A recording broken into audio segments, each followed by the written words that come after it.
राधे राधे दोस्तों, स्वागत है आपका मेरे चैनल पर। आज हम सुनेंगे बांके बिहारी की एक ऐसी कहानी जिसे सुनने के बाद आपको एहसास होगा कि प्रभु हर समय हमारे पास ही रहते हैं। तो चलिए शुरू करते हैं। पसंद आएगा तो एक लाइक कीजिएगा। एक भक्त थे, उन्होंने भगवान का नाम जपते हुए अपना जीवन बिता दिया, पर भगवान से कभी कुछ नहीं मांगा।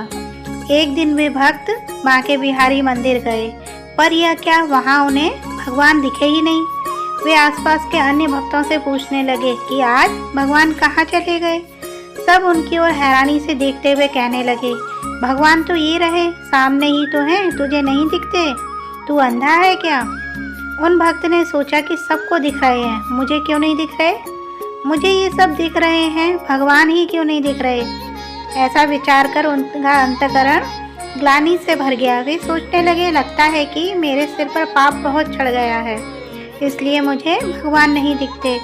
मैं शरीर का अंत कर दूंगा। आखिर ऐसे शरीर का क्या लाभ जिससे भगवान ही ना दिखते हों। नवनीत ऐसा सोचकर वे यमुना में डूबने चले।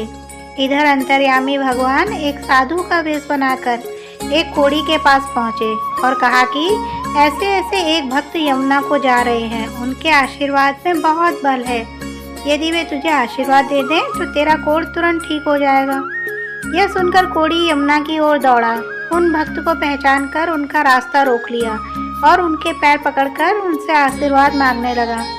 भक्त कहने लगे, भाई मैं तो पापी हूँ, मेरे आशीर्वाद से क्या होगा। पर जब बार बार समझाने पर भी कोढ़ी ने पैर न छोड़े तो उन भक्त ने अनमने भाव से कह ही दिया, भगवान तेरी इच्छा पूरी करें। ऐसा कहते ही कोढ़ी बिल्कुल ठीक हो गया। पर वे भक्त हैरान हो गए कि यह चमत्कार कैसे हो गया। वे अभी वहीं स्तब्ध ही खड़े थे कि साक्षात भगवान सामने आ खड़े हुए। उन भक्त ने भगवान को देखा तो अपने को संभाल ना सके और रोते हुए भगवान के चरणों में गिर गए। भगवान ने उठाया तो भक्त पूछने लगे, भगवान यह आपकी कैसी लीला है। पहले तो आप मंदिर में भी दिखाई न दिए और अब अनायास आपका दर्शन प्राप्त हो रहा है।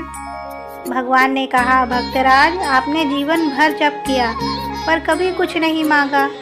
आपका मुझ पर बहुत ऋण चढ़ गया था, मैं आपका ऋणी हो गया था, इसलिए पहले मुझे आपके सामने आने में संकोच हो रहा था। आज आपने उस कोढ़ी को आशीर्वाद देकर अपने पुण्य में से कुछ मांग लिया, जिससे अब मैं कुछ ऋण मुक्त हो सका हूँ, इसलिए मैं आपके सामने प्रकट होने की हिम्मत कर पाया हूँ।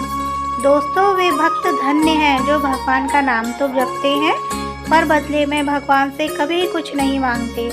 तो ये थी बांके बिहारी की एक छोटी सी घटना और सच्ची घटना। तो मिलते हैं अगली वीडियो में, तब तक के लिए राधे राधे।